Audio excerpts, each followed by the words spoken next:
우리 결혼 생활은 늘 평온했습니다. 아침이면 지은이가 먼저 일어나 커피를 내리고 나는 그 향기에 이끌려 부엌으로 나가곤 했죠.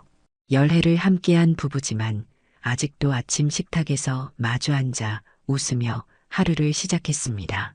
이런 일상이 지루할 법도 한데 우리는 무던하게 그 평범함을 즐겼습니다. 도연 씨, 오늘 회식 있어요? 지은이가 물었습니다. 아니, 일찍 들어올 것 같아. 너는? 커피를 한 모금 마시며 대답했습니다. 오늘은 프로젝트 마감이라 조금 늦을 것 같아요. 기다리지 말고 먼저 자요. 이렇게 서로의 하루를 확인하는 것으로 아침은 시작됐습니다. 37살의 나와 36의 지은, 우리는 서울 변두리 아파트에서 맞벌이 부부로 살았습니다.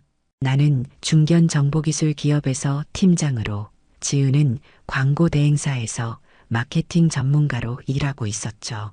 결혼 초기에는 자녀 계획도 있었지만 서로의 커리어를 위해 미루다 보니 어느새 10년이 흘렀습니다. 가끔 친척들이 아이 이야기를 꺼낼 때면 지은이는 미소를 지으며 고지우라고 대답했지만 실제로는 그 주제에 관해 심각하게 이야기한 지 오래였습니다. 퇴근 후에는 주로 집에서 간단한 저녁을 먹고 각자 소파에 앉아 책을 읽거나 드라마를 보는 시간을 가졌습니다. 주말이면 동네 마트에서 장을 보고 가끔 영화를 보러 가거나 인근 산책로를 걷기도 했죠. 특별할 것 없는 일상이었지만 그 안에서 우리는 나름의 안정을 찾았습니다. 도연 씨, 우리 결혼한 지 벌써 10년이네요. 어느 주말 산책하다 지은이 문득 말했습니다. 그러게, 시간 참 빠르다. 내가 대답했습니다. 후회 없어요? 그녀가 물었습니다. 무슨 후회? 의아한 표정으로 되물었습니다. 그냥 나랑 결혼한 거요.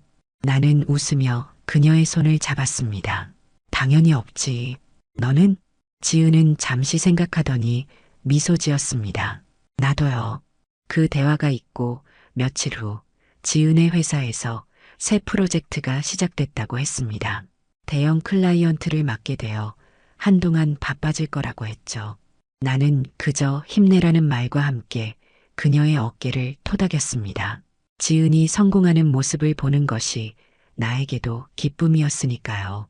처음에는 일주일에 한두 번 정도 지은이 늦게 귀가했습니다. 프로젝트 회의가 길어졌다거나 팀원들과 중요한 이슈를 논의하느라 시간이 늦었다고 했죠. 나는 의심 없이 그 말을 믿었습니다. 10년간 서로 신뢰해온 부부였으니까요. 어느 날 저녁 집에 혼자 있던 나는 갑자기 지은이 입던 옷에서 낯선 향수 냄새를 맡았습니다. 지은이 평소 쓰던 향이 아니었죠. 순간 이상한 느낌이 들었지만 곧 클라이언트와 미팅하다 묻은 냄새일 수도 있다고 생각했습니다. 아내를 의심하는 것이 오히려 부끄러웠죠. 그러나 그 후로도 지은의 늦은 귀가는 계속됐습니다. 한 달쯤 지나자 이제는 일주일에 서너 번으로 늘어났고 가끔은 집에 들어오자마자 샤워부터 하는 모습도 보였습니다. 피곤해서 더워서라는 이유였지만 왠지 모르게 마음 한구석이 불편했습니다. 주말마다 함께하던 시간도 점점 줄어들었습니다. 지은은 종종 팀원들과 워크숍이 있다거나 중요한 발표 준비를 해야 한다며 집을 비웠습니다. 나는 화를 내기보다는 이해하려 노력했습니다. 커리어가 중요한 시기니까요. 하지만 묻어냈던 결혼 생활에 미세한 균열이 생기기 시작했다는 것을 부정할 수 없었습니다. 식탁에서 마주 앉아도 대화가 줄어들었고 잠자리에 들기 전 나누던 소소한 일상 이야기도 사라져갔습니다. 그 균열을 무시한 채 나는 여전히 평화로운 결혼 생활이 지속되리라 믿었습니다. 열해를 함께한 부부에게 위기가 찾아올 거라고는 상상도 못했으니까요. 30대 후반의 나이에 사람의 습관이 크게 바뀌는 일은 드뭅니다. 10년간 함께 살다 보면 상대방의 사소한 변화까지 쉽게 알아챌 수 있죠.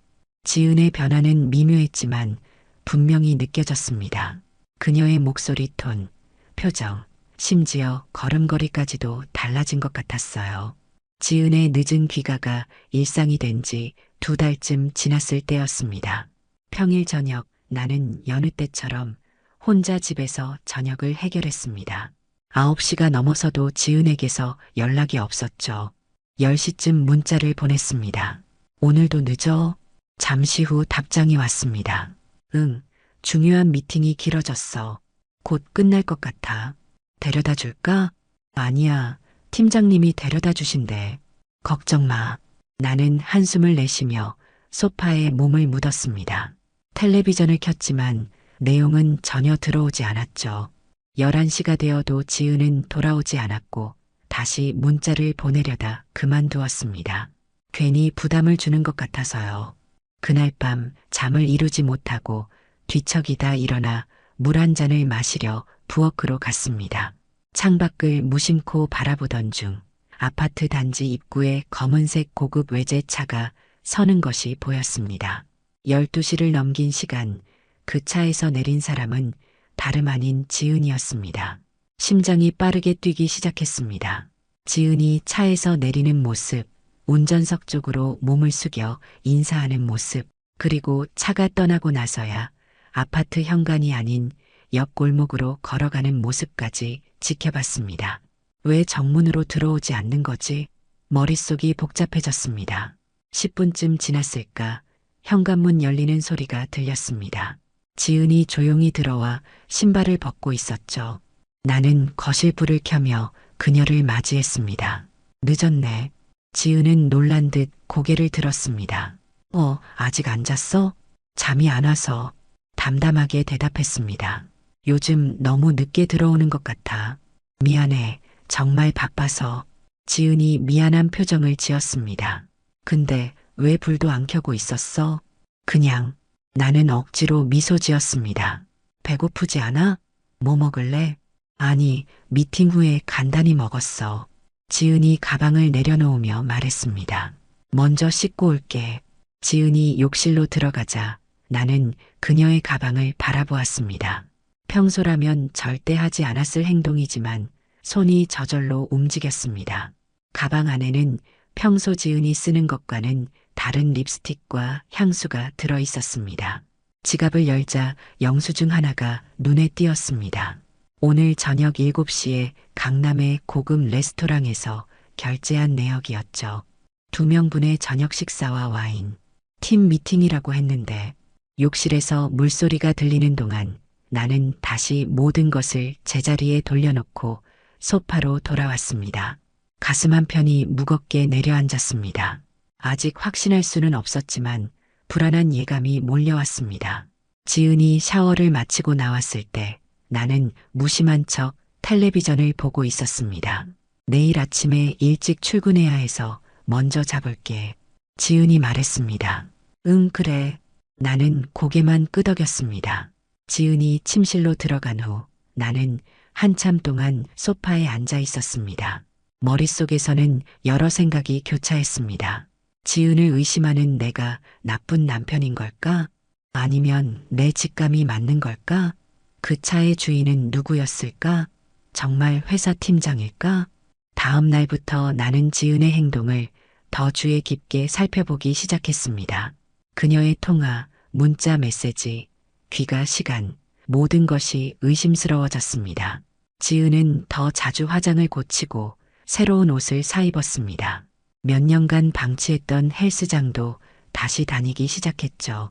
자신의 외모에 신경 쓰는 것이 이상한 일은 아니지만 갑작스러운 변화가 무언가 다른 이유가 있는 게 아닐까 하는 의심이 들었습니다. 지은이 화장실에 들어간 틈을 타 그녀의 휴대폰을 확인하기로 결심했습니다. 이런 행동이 옳지 않다는 걸 알지만 더 이상 의심 속에서 살 수 없었습니다. 지은이 샤워하는 동안 나는 침실로 들어가 그녀의 휴대폰을 찾았습니다. 다행히 잠금 해제는 제 생일이었죠. 그녀가 아직 비밀번호를 바꾸지 않았다는 사실이 오히려 아프게 느껴졌습니다. 메시지함으로 들어갔습니다. 대부분은 직장 동료들과의 업무 대화였지만 특정 번호와의 대화가 눈에 띄었습니다. 이름 없이 저장된 번호. 떨리는 손으로 대화를 열어보았습니다. 오늘도 보고 싶어? 상대방의 메시지였습니다. 나도. 근데 조심해야 해. 도연이 의심하는 것 같아. 지은의 답장. 걱정 마. 조금만 더 참으면 우리가 함께 할 수 있어. 당신 없인 못 살아. 사랑해. 가슴이 무너지는 느낌이었습니다. 더 위로 스크롤하자 지난 2달간의 대화 내용이 모두 나왔습니다. 만남의 약속, 서로에 대한 애정 표현, 심지어는 함께 찍은 사진까지. 상대는 나보다 조금 더 나이가 많아 보이는 남자였습니다. 고급스러운 양복을 입고 자신감 넘치는 표정으로 지은과 함께 찍은 사진들. 위치 정보를 보니 대부분 강남의 고급 호텔이나 레스토랑이었습니다. 더 살펴보다가 그 남자도 기혼자라는 사실을 알게 되었습니다. 오늘 아내가 친정에 갔어.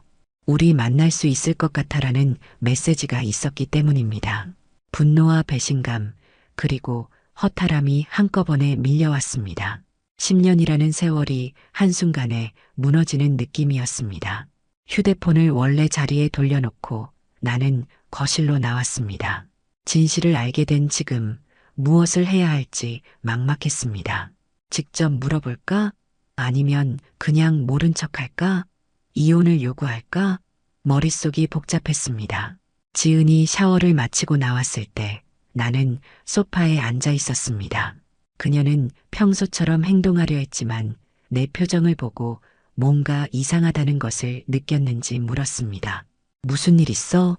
나는 깊은 숨을 들이쉰 후 대답했습니다. 지은아, 우리 이야기 좀 할까? 그녀는 조심스럽게 내 옆에 앉았습니다. 무슨 이야기? 내 핸드폰 봤어. 더 이상 애둘러 말할 필요가 없다고 느꼈습니다. 지은의 얼굴이 순간 창백해졌습니다. 뭐? 다 봤어. 그 사람과의 메시지도 사진도. 침묵이 흘렀습니다. 지은은 말없이 고개를 숙였고 나는 그녀의 반응을 기다렸습니다. 마침내 그녀가 입을 열었습니다. 미안해. 난 그럴 생각이 없었는데 얼마나 오래됐어? 내 목소리는 생각보다 차분했습니다. 3개월 정도. 지은이 작은 목소리로 대답했습니다. 그 사람은 누구야? 어떻게 만났어? 신규 클라이언트 회사 이사. 프로젝트 미팅에서 처음 만났어. 그 사람도 결혼했어? 지은이 놀란 듯이 나를 바라보았습니다. 어떻게 알았어? 메시지에 적혀 있더라. 쓴웃음을 지었습니다. 아내가 친정에 갔다고. 지은은 한동안 아무 말도 하지 못했습니다.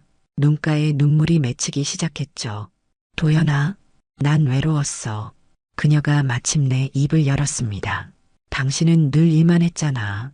나를 위한 시간이 없었어. 그 말에 화가 치밀었지만 억제했습니다. 그래서 바람을 펴? 10년 결혼 생활이 그게 다야? 그런 의미가 아니라. 지은이 흐느껴 울기 시작했습니다. 그냥 그 사람은 내게 특별한 존재가 되었어. 이해해 줄 수 있을까? 이해하라고? 내가 뭘 이해해야 하는데? 목소리가 높아졌습니다. 너와 다른 남자가 함께 한 시간을, 그 사람이 널 안았던 순간을 뭘 이해하라는 거야. 그만해. 지은이 울며 말했습니다. 제발. 지은이 잠든 후 나는 그녀의 휴대폰을 다시 한번 확인했습니다. 목적은 한 가지, 그 남자의 신원을 정확히 파악하는 것이었습니다. 연락처를 뒤지고 메시지를 확인한 결과 그는 최윤석이라는 이름의 43세 남성으로 모 대기업 디지털 마케팅 부문 이사였습니다. 검색해보니 화려한 경력을 가진 인물이었죠. 프로필 사진 한 장에는 그의 가족도 있었습니다. 아내와 초등학생으로 보이는 아들. 다음 날 아침 출근하는 척하며 집을 나섰지만 실제로는 그 남자의 회사 근처로 향했습니다. 멀리서 지켜보며 그가 출근하는 모습을 확인했습니다. 자신감 넘치는 걸음걸이, 값비싼 양복, 고급 외제차, 모든 것이 성공한 사업가의 모습이었습니다. 그날 오후 나는 소셜미디어 검색을 통해 그의 아내에 대한 정보를 찾아냈습니다. 유선영, 35살, 패션 디자이너로 일하고 있었죠. 그녀의 직장 위치까지 파악한 후 나는 조심스럽게 접근 계획을 세웠습니다. 다음 날 나는 그녀의 직장 근처 카페에서 기다렸습니다. 퇴근 시간쯤 선영이 나오는 것을 보고 조심스럽게 다가갔습니다. 유선영 씨 맞으신가요? 그녀는 놀란 표정으로 나를 바라보았습니다. 네, 누구신지? 저는 이도연이라고 합니다. 잠시 시간 좀 내주실 수 있을까요? 중요한 이야기가 있습니다. 선영은 의심스러운 눈빛으로 나를 살펴보았지만 내 진지한 표정을 보고 고개를 끄덕였습니다. 우리는 근처 조용한 카페로 들어갔습니다. 무슨 일이신지 그녀가 조심스럽게 물었습니다. 나는 깊은 숨을 들이쉰 후 천천히 이야기를 시작했습니다. 제 아내와 선영 씨의 남편에 관한 이야기입니다.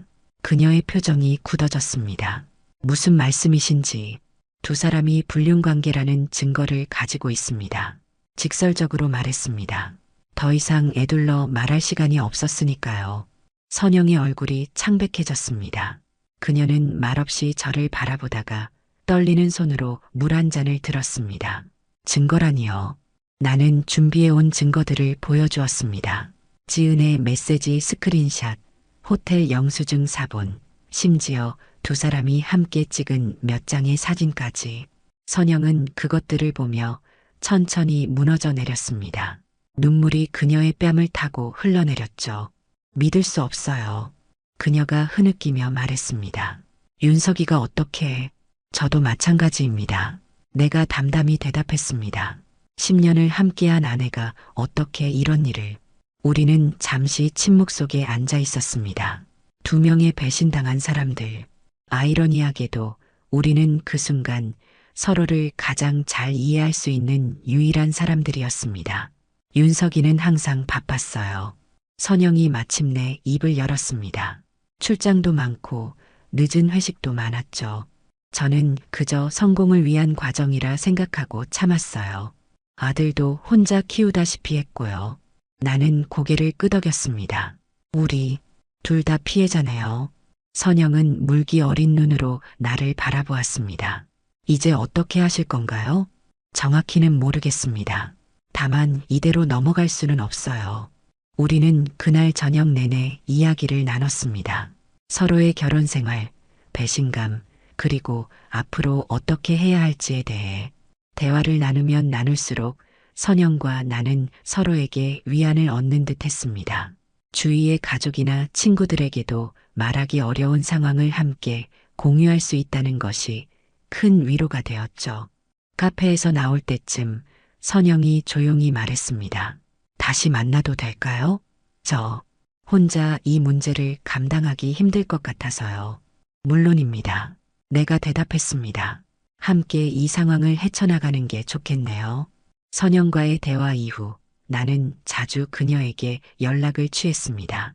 처음에는 불륜 커플에 대한 정보를 공유하고 대응 방안을 논의하기 위해서였지만 점차 우리의 대화는 일상적인 주제로 확장됐습니다. 서로의 취미, 좋아하는 음식, 영화 취향까지. 아이러니하게도 배우자의 불륜이 우리를 이어주는 끈이 되었습니다. 그녀를 더 알아갈수록 선영이 어떤 사람인지 더 깊이 이해하게 됐습니다. 패션 디자이너로서의 열정, 아들을 향한 무한한 사랑, 그리고 무엇보다 그녀의 강인함까지. 겉으로는 부드럽고 여성스러워 보였지만 내면은 단단했습니다. 배신을 확인한 지 2주일 후 우리는 다시 만나기로 했습니다. 이번에는 카페가 아닌 한적한 와인바였습니다. 와인 한 잔을 앞에 두고 우리는 조금 더 깊은 이야기를 나눴습니다. 최근에 윤석이 행동이 더 이상해졌어요. 선영이 말했습니다. 밤에 전화가 오면 베란다로 나가서 통화하고 주말에도 갑자기 급한 일이 생겼다며 나가곤 해요. 나도 비슷한 상황을 겪고 있었습니다. 지은은 여전히 늦게 귀가했고 나에게는 변함없이 거짓말을 했습니다. 아무것도 모르는 척해야 한다는 것이 너무 고통스러웠습니다. 가끔은 모든 것을 내던지고 싶어요. 내가 털어놓았습니다. 이런 거짓된 관계를 왜 계속 유지해야 하는지 모르겠어요. 선영의 눈에 눈물이 맺혔습니다. 저도 그래요. 하지만 아이 때문에 쉽게 결정할 수가 없네요. 와인 한 병이 비워질 즈음 우리의 대화는 더욱 솔직해졌습니다. 서로에 대한 호감을 숨기지 않게 되었고 자연스럽게 손이 닿았죠. 그녀의 손길은 따뜻했고 오랜만에 느껴보는 위안이었습니다. 오늘 밤만은 선영이 작은 목소리로 말했습니다. 서로에게 기대고 싶어요. 나는 그녀의 눈을 바라보았습니다. 그 안에서 같은 외로움과 갈망을 발견했죠. 잠시 후 우리는 함께 호텔로 향했습니다. 그것이 옳은 일인지 고민했지만 그 순간만큼은 모든 것을 잊고 싶었습니다. 호텔 방에 들어서자 우리는 잠시 서로를 바라보았습니다. 머릿속에서는 이건 복수다라는 생각과 이건 잘못된 일이다라는 생각이 충돌했습니다. 하지만 그 순간 선영이 먼저 다가와 내 손을 잡았습니다. 후회하지 않을 거예요. 그녀가 속삭였습니다. 우리의 하룻밤은 복수심과 위안이 뒤섞인 시간이었습니다. 서로의 상처를 어루만지며 잠시나마 고통을 잊을 수 있었죠. 그리고 새벽이 밝아올 무렵 우리는 서로를 바라보며 미소 지었습니다. 이건 절대 비밀로 해야 해요. 선영이 말했습니다. 나는 고개를 끄덕였습니다. 물론이죠. 아무도 모를 거예요. 호텔을 나서며 우리는 서로를 꼭 안았습니다. 그것이 위로를 위한 것인지 작별을 위한 것인지 명확하지 않았지만 우리 둘 다 그 순간이 필요했습니다. 그날 이후 나는 지은을 대하는 방식을 바꿨습니다. 더 이상 눈치를 보거나 의심하는 기색을 보이지 않았죠. 오히려 평소와 같이 행동했습니다. 그녀의 늦은 귀가에도 아무 말 없이 받아들였고 주말 외출에도 질문하지 않았습니다. 이제 내 계획은 달라졌기 때문입니다. 한편으로는 죄책감이 들기도 했습니다. 선영과의 하룻밤이 윤리적으로 옳은 일은 아니었으니까요. 하지만 다른 한편으로는 그 밤이 내게 새로운 힘을 주었습니다. 더 이상 피해자로만 머물지 않겠다는 결심을 하게 된 거죠. 선영과는 이후에도 연락을 주고받았습니다. 주로 문자나 전화로 가끔은 짧은 점심 약속도 했죠. 하지만 그날 밤의 일은 다시 언급하지 않았습니다. 우리 모두 그것이 일회성이라는 것을 알고 있었으니까요. 진실을 알게 된 지 한 달 후 나는 변호사를 만났습니다. 지금까지 수집한 증거들을 바탕으로 상간소송을 제기하기로 결심했기 때문입니다. 변호사는 내 증거들을 검토한 후 충분히 승소 가능성이 있다고 판단했습니다. 이런 경우 상대방에게 상당한 위자료를 청구할 수 있습니다. 변호사가 설명했습니다. 그리고 이혼 과정에서도 유리한 위치를 확보할 수 있죠. 나는 고개를 끄덕였습니다. 이제 감정적인 대응이 아닌 냉정하고 계획적인 접근이 필요했습니다. 소송 준비와 동시에 나는 지은에게 협의 이혼을 제안했습니다. 그녀는 처음에 충격을 받은 듯 했지만 내가 모든 증거를 가지고 있다는 사실을 알고 나서는 반박하지 못했습니다. 정말 이렇게 끝내고 싶어? 지은이 울먹이며 물었습니다. 내가 먼저 끝냈어. 내가 차분히 대답했습니다. 이제 와서 애써봤자 의미 없어. 지은은 한동안 울다가 결국 협의 이혼에 동의했습니다. 재산 분할에서도 내 조건을 대부분 수용했죠. 10년 결혼 생활이 서류 몇 장으로 정리되는 순간이었습니다. 한편 선영도 비슷한 과정을 밟고 있었습니다. 그녀는 아들의 양육권과 함께 재산의 절반을 요구했고 상간자에 대한 증거를 바탕으로 유리한 위치를 확보했습니다. 윤석이가 처음에는 완강하게 거부했어요.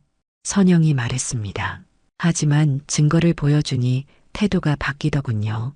소송이 진행되면서 상간남인 윤석에게도 변화가 생겼습니다.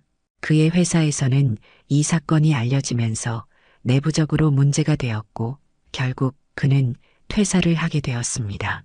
사회적으로도 평판이 나빠져 이전에 화려했던 모습은 찾아볼 수 없게 되었죠. 법정에서의 승리는 생각보다 쉽게 찾아왔습니다.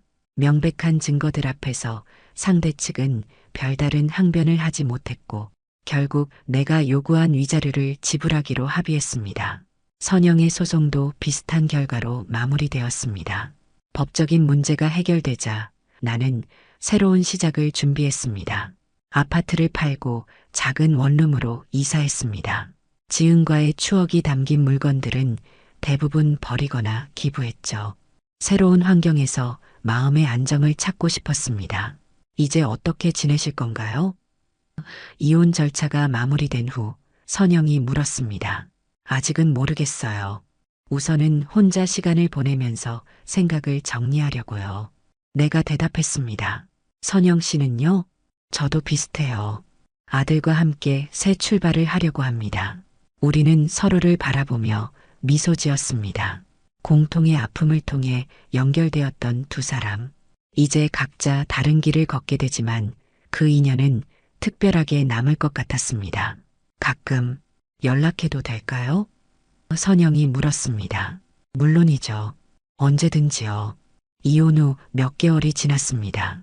나는 새로운 일상에 조금씩 적응해 가고 있었습니다. 작은 원룸에서의 생활은 외롭기도 했지만 한편으로는 자유롭고 평화로웠습니다. 더 이상 거짓말과 의심 속에서 살지 않아도 된다는 사실이 마음의 위안이 되었죠.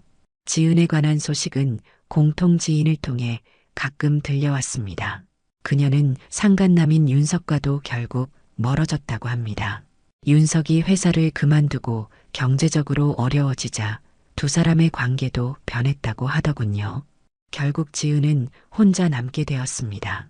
어느 날 예상치 못하게 지은에게서 연락이 왔습니다. 만나서 이야기하고 싶다는 내용이었습니다. 망설였지만 마침 정리해야 할 일이 몇 가지 남아 있어서 만나기로 했습니다. 카페에서 그녀를 마주했을 때 지은은 많이 변해 있었습니다. 예전에 자신감 넘치던 모습은 찾아볼 수 없었고 눈가에 주름이 깊게 패여 있었습니다. 잘 지내? 지은이 조심스럽게 물었습니다. 그럭저럭 담담하게 대답했습니다. 너는? 나는. 지은은 잠시 말을 멈추었다가 계속했습니다. 많이 힘들어. 회사도 그만뒀어. 그녀의 이야기를 들어보니 윤석과의 관계가 끝난 후 심한 우울증에 시달렸다고 합니다. 회사에서도 소문이 퍼져 일하기 어려워졌고 결국 사직서를 제출했다고 했습니다. 도연아, 정말 미안해. 지은이 눈물을 글썽이며 말했습니다. 후회해. 매일 후회하고 있어. 나는 그녀의 말에 아무런 감정도 느끼지 못했습니다. 예전에는 이런 모습을 보면 마음이 약해졌을 텐데 이제는 다른 사람의 이야기를 듣는 것 같았습니다. 지은아, 이미 늦었어. 내가 차분히 말했습니다. 우리 각자 갈 길이 있어. 지은은 한동안 흐느끼다가 말했습니다. 다시 시작할 수는 없을까? 나 아직 널 사랑해. 그 말에 나는 쓴웃음을 지었습니다. 사랑?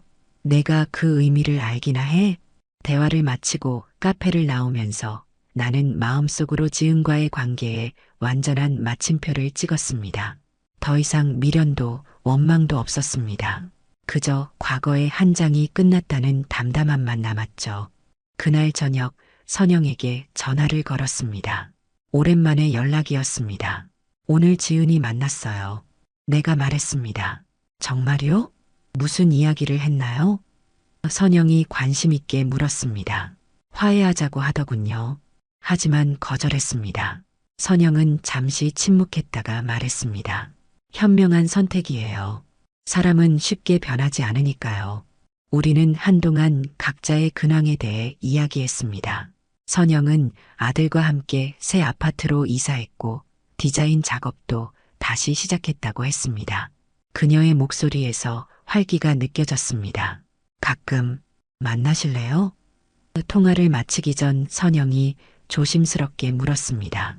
그냥 식사나 영화 정도로요. 나는 잠시 생각한 후 대답했습니다. 좋아요. 그렇게 해요. 선영과는 가끔씩 만나서 식사를 하거나 영화를 보게 되었습니다. 연인은 아니었지만 서로에게 편안한 존재였습니다. 같은 상처를 가진 사람들끼리의 특별한 유대감이었죠. 우리는 이런 관계가 좋은 것 같아요. 어느 날 선영이 말했습니다. 서로에게 부담 없이 그저 필요할 때 위로가 되는 사이. 나도 동의했습니다. 지금으로서는 이런 관계가 가장 편안하게 느껴졌으니까요. 이혼 후 1년이 지났습니다. 나는 이제 새 원룸에서의 생활에 완전히 적응했고 회사에서도 새로운 프로젝트를 맡아 바쁘게 지내고 있었습니다. 혼자 사는 삶도 생각보다 나쁘지 않았습니다. 오히려 자신만의 시간과 공간을 마음껏 활용할 수 있어 만족스러웠죠. 선영과는 여전히 가끔 만나는 사이였습니다. 처음에는 일주일에 한두 번 만났지만 최근에는 한 달에 한두 번 정도로 줄었습니다. 서로 바빠서이기도 했지만 각자의 삶에 더 집중하게 되었기 때문이기도 했습니다. 도연 씨는 재혼 생각 없으세요? 어느 날 선영이 물었습니다. 나는 고개를 저었습니다. 아직은 없어요. 혼자 있는 것도 나쁘지 않아서요. 선영 씨는요? 저도 비슷해요. 아들이 있으니 더 조심스럽기도 하고. 선영이 대답했습니다. 결혼이 행복의 조건은 아닌 것 같아요. 그 말에 깊이 공감했습니다. 사회적 통념과 달리 결혼이 모든 사람에게 행복을 가져다 주는 것은 아니었습니다. 어떤 이들에게는 혼자만의 시간이 더 가치 있을 수도 있고 또 다른 이들에게는 다양한 인연과의 관계가 더 의미 있을 수도 있었죠. 지은에 관한 소식은 거의 들리지 않게 되었습니다. 마지막으로 들은 바로는 그녀가 고향으로 내려갔다고 합니다. 새 출발을 위해서였을 거라 짐작했습니다. 윤석에 관해서도 마찬가지였습니다. 그가 어떻게 지내는지, 지금 무엇을 하고 있는지 알 수 없었고 사실 알고 싶지도 않았습니다. 가끔 과거를 돌아보면 복수를 위해 그렇게 많은 시간과 에너지를 쏟은 것이 과연 옳았는지 의문이 들기도 합니다. 분명 그때는 그것이 정의롭고 필요한 일이라고 생각했지만 이제 와서 생각해보면 그저 더 많은 상처를 만들어낸 것은 아니었을까 하는 생각이 들기도 했습니다. 후회하세요? 이런 생각을 선영에게 털어놓았을 때 그녀가 물었습니다. 후회까지는 아니에요. 그저 다른 방법은 없었을까 싶기도 해요. 선영은 고개를 저었습니다. 저는 후회하지 않아요. 그들이 한 일에 대한 대가를 치른 거니까요. 게다가 그 과정에서 도연 씨를 만났잖아요. 그 말에 미소가 지어졌습니다. 그렇습니다. 모든 경험에는 의미가 있었습니다. 배신의 아픔을 통해 나는 더 강해졌고 복수의 과정에서 선영이라는 소중한 인연을 만났습니다. 비록 우리가 일반적인 연인으로 발전하지는 않았지만 서로에게 특별한 존재임은 분명했습니다. 38번째 생일을 혼자 맞이하던 날 작은 케이크와 함께 소원을 빌었습니다. 더 이상 과거에 얽매이지 않고 현재에 충실하며 살아가겠다고. 그리고 무엇보다 내 삶의 주인은 나 자신임을 잊지 않겠다고. 창밖으로 보이는 밤하늘을 바라보며 생각했습니다. 복수는 끝났지만 인생은 계속됩니다. 앞으로 어떤 일이 기다리고 있을지 모르지만 이제는 두렵지 않습니다. 더 이상 나를 속일 사람은 곁에 없으니까요.